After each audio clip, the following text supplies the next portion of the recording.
Now Upper Deck is actually in the States, but that stuff came from Italy. So how much of that product is coming from Italy, from China? Is it all the Upper Deck products? I'm trying to figure that out. Or is it some? And the question is, if there's autographs and patches, does it need to funnel through the US before it comes here? Or do people just sign, as in the athletes, do they sign in the States and then do those cards get shipped back? I get the stickers and stuff like that. I would assume that doesn't really impact the manufacturing process because they would just sign the stickers and it would go there.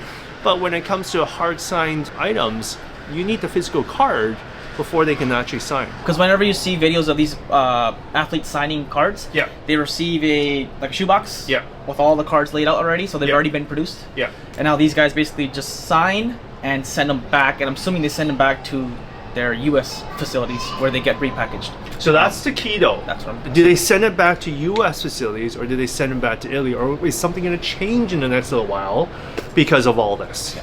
Right? Like at the end of the day, I think I'd like to think if it costs us a lot more, say 25% more, I'd like to think these companies are looking at ways.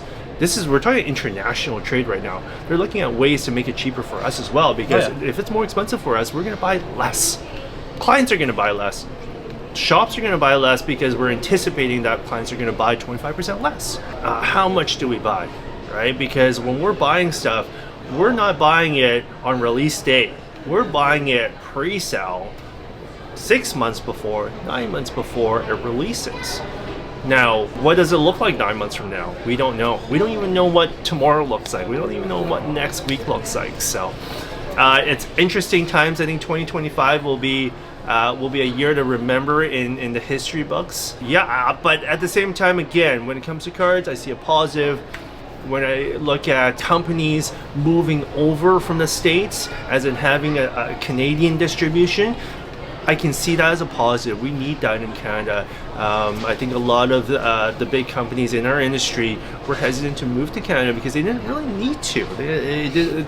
These extra costs didn't really make a whole lot of sense. But now, if you really want to capture that Canadian market, you do need to have like a TAG Canada, which we're working with, like a PSA Canada. You need that because shipping back and forth and all these additional costs only hurts our Canadian buyers. And Canadian buyers, although, yeah, we might not have the same population, we do spend quite a bit in this hobby, right? So I'll leave it with that. I'd love to hear it in the comments. What do you guys think?